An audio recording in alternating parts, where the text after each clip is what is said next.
Selamat pagi Bu dosen dan teman-teman. Kami dari kelompok 6. Di sini kami akan membuat suatu video mengenai manajemen likuiditas bank untuk memenuhi tugas dari mata kuliah manajemen perbankan. Enjoy for watching. Likuiditas bank merupakan salah satu topik yang sering dibahas di dalam manajemen perbankan. Mengapa demikian? Pernah gak kamu bayangin gimana jadinya kalau semua orang datang ke bank dan meminta uangnya hari ini juga? Apakah bank akan siap atau justru ambruk? Likuiditas bukan sekedar istilah ekonomi, tapi nyawa dari sistem keuangan. Karena dalam dunia perbankan, uang memang bisa diam, tapi bank harus terus bergerak.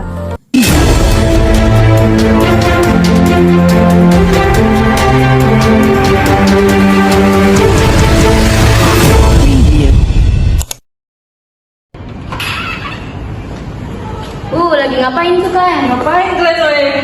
Kami lagi nonton manajemen likuiditas, Bang. Kok tumben kan kalian nonton-nonton yang kayak gitu?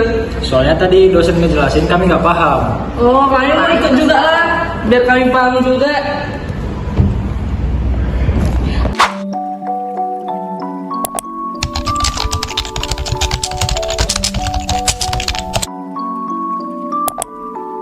Manajemen likuiditas perbankan adalah proses strategis untuk memastikan bank mampu memenuhi kewajiban jangka pendek secara tepat waktu tanpa menimbulkan kerugian. Likuiditas mencerminkan kemampuan bank menyediakan dana untuk penarikan nasabah, pelunasan antar bank, dan operasional harian.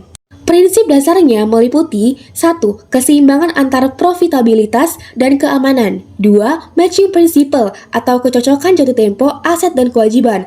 Yang ketiga, cushioning for uncertainty atau cadangan untuk ketidakpastian. Tujuan prinsip ini untuk membantu bank mengelola dana secara bijak, menghindari krisis keuangan, dan menjaga keseimbangan antar keuntungan dan keamanan. Selanjutnya, kita akan membahas tentang sumber likuiditas bank dan juga faktor yang mempengaruhinya. Likuiditas pada bank bersumber dari berbagai jenis aset dari fasilitas yang bisa digunakan untuk memenuhi kewajiban keuangan, terutama dalam situasi mendesak. Saya akan memaparkan sumber-sumber utama likuiditas pada bank. Yang pertama, ada namanya cadangan primer. Cadangan primer merupakan aset yang langsung bisa digunakan, seperti uang tunai di brankas, saldo di Bank Indonesia termasuk giro wajib minimum, dan yang terakhir simpanan antar bank jangka pendek. Yang kedua, ada namanya cadangan sekunder. Cadangan sekunder merupakan aset yang bisa dijual cepat tanpa rugi, seperti surat berharga negara atau SBN, obligasi korporasi, dan instrumen pasar uang seperti sertifikat Bank Indonesia.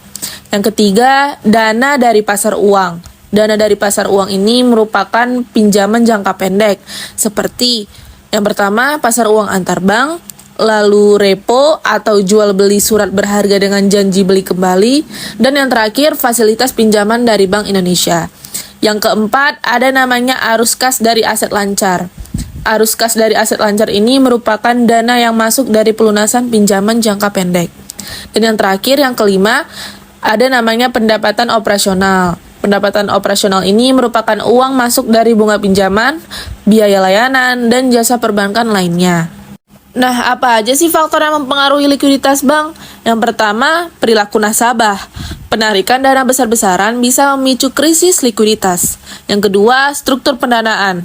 Ketergantungan pada dana jangka pendek membuat bank rentan. Yang ketiga, suku bunga. Kenaikan suku bunga bisa membuat nasabah menarik dana dan meningkatkan biaya pinjaman bank. Yang keempat, inflasi dan nilai tukar. Inflasi tinggi dan fluktuasi mata uang bisa meningkatkan kebutuhan dana. Yang kelima, regulasi dan kebijakan moneter. Aturan seperti GWM, LCR, dan NSFR memengaruhi jumlah cadangan wajib. Yang keenam, kinerja kredit atau NPL. Kredit macet mengurangi dana yang seharusnya masuk ke bank. Yang ketujuh, kondisi pasar keuangan. Pasar yang tidak stabil membuat aset sulit dijual. Dan yang terakhir, yang kedelapan, reputasi bank. Turunnya kepercayaan publik bisa menyebabkan penarikan dana besar-besaran atau bank run. Strategi pengelolaan likuiditas untuk menjaga kestabilan operasional bank. Manajemen likuiditas yang efektif sangat penting bagi bank untuk menjaga keberlangsungan operasional dan memenuhi kewajiban finansial, baik jangka pendek seperti penarikan dana nasabah maupun jangka panjang seperti pembayaran obligasi. Berikut adalah strategi utama yang diterapkan bank dalam mengelola likuiditas. Yang pertama, Asset and Liability Management. Strategi utama dalam menjaga likuiditas adalah dengan mencocokkan jatuh tempo antara aset dan liabilitas atau kewajiban. Yang kedua, menjaga cadangan likuiditas atau liquidity buffer. Bank wajib menyimpan aset likuid berkualitas tinggi seperti surat berharga negara, instrumen pasar uang yang dapat diuangkan tanpa kerugian besar, dan kas dan giro di Bank Indonesia. Yang ketiga, yaitu diversifikasi sumber pendanaan. Bank menghindari ketergantungan pada suatu jenis dana, dan mereka memperoleh dana dari yang pertama, dana pihak ketiga, giro, tabungan, dan deposito. Yang kedua, dari pasar uang antar bank. Yang ketiga, dari fasilitas pinjaman dari Bank Indonesia.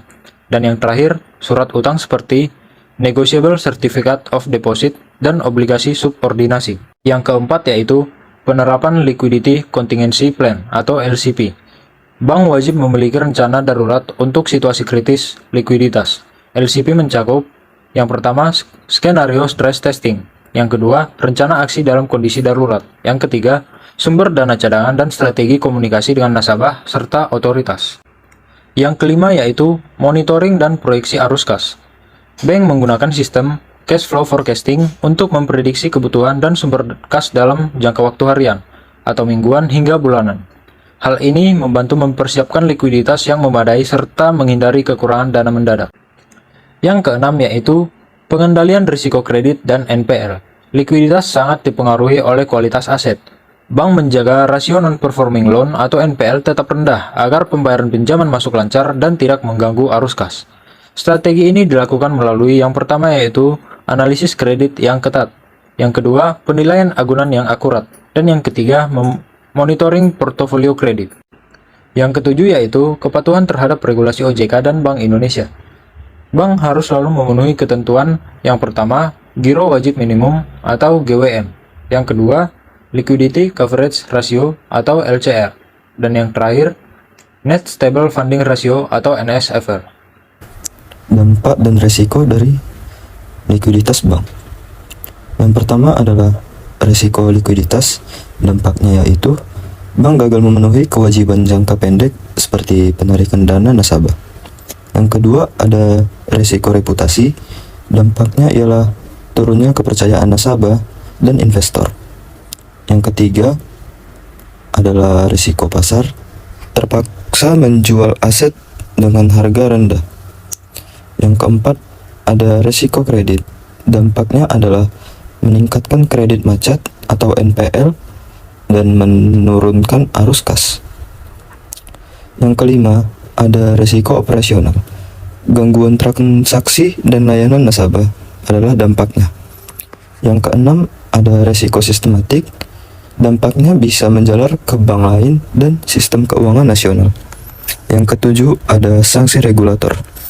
Dampaknya yaitu bisa seperti teguran denda hingga intervensi dari OJK atau BI. Selanjutnya, tantangan yang dihadapi bank dalam mengelola likuiditas di tengah dinamika ekonomi dan regulasi.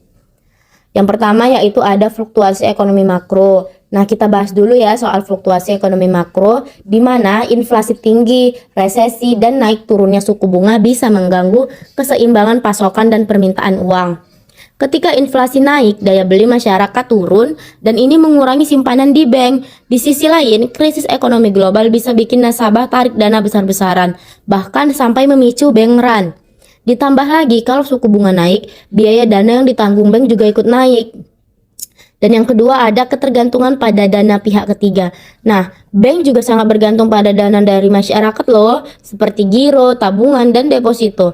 Kalau nasabah mulai tidak tertarik menyimpan uang karena bunga kurang menarik, atau malah takut kondisi bank tidak aman, maka likuiditas bisa terganggu. Dan yang ketiga ada ketidakpastian regulasi. Nah, OJK dan Bank Indonesia sering mengatur ulang kebijakan seperti menaikkan giro wajib minimum. Nah, itu artinya bank harus menyimpan lebih banyak uang dan tidak bisa meminjamkannya. Selain itu, bank juga wajib mematuhi rasio LCR dan NSFR yang mengatur seberapa likuiditas aset yang harus mereka miliki. Dan yang keempat ada persaingan dan volatilitas pasar. Nah, bank juga bersaing ketat untuk mendapatkan dana murah seperti tabungan. Tetapi dalam kondisi pasar yang bergejolak, suku bunga bisa berubah cepat. Nilai aset seperti saham dan properti juga bisa turun, yang bikin pengelolaan likuiditas jadi semakin rumit. Dan yang kelima, yang terakhir yaitu ada resiko sistemik dan keamanan finansial. Nah, kalau satu bank besar bermasalah, efeknya bisa menjalar ke bank-bank lain karena antar bank itu saling terhubung. Satu masalah bisa jadi krisis besar yang mengganggu stabilitas sistem keuangan. Nah, jadi itu dia 5 tantangan utama dalam pengelolaan likuiditas bank. Nah, teman-teman, BNI merupakan salah satu contoh bank milik negara Indonesia yang memiliki tantangan tersendiri dalam menjaga likuiditasnya, yang berbeda dengan bank-bank swasta lainnya. Beberapa langkah yang diambil BNI dalam mengelola likuiditasnya, yang pertama, meningkatkan dana pihak ketiga atau DPK, seperti fokus pada pengumpulan dana murah melalui produk tabungan, deposito, dan juga giro. Yang kedua, mematuhi giro wajib minimum atau sering disebut dengan GWM. Nah, seperti menyesuaikan likuiditas agar tetap memenuhi ketentuan dari Bank Indonesia, walaupun berdampak pada kemampuan penyaluran kredit. Yang ketiga, manajemen resiko likuiditas. Seperti melakukan proyeksi arus kas secara berkala dan menyediakan dana cadangan untuk menghadapi ketidakpastian. Yang keempat, diversifikasi pendanaan, seperti mengakses berbagai sumber dana dari pasar uang, pasar modal, dan simpanan nasabah untuk menjaga kestabilan likuiditas. Nah, teman-teman, selanjutnya kita akan bahas tentang bank asing. Salah satu contohnya adalah Citibank.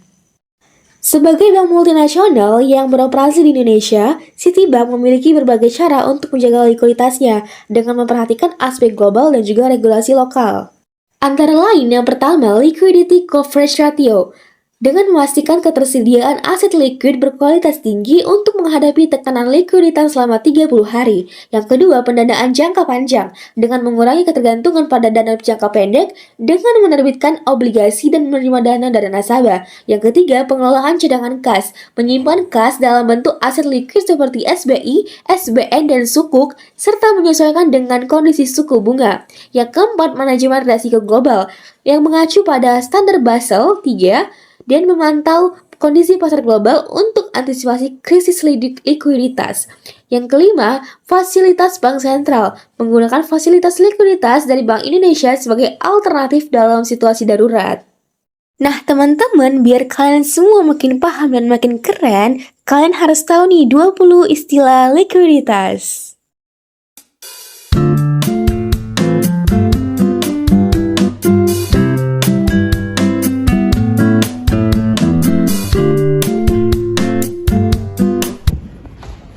Oh gitu.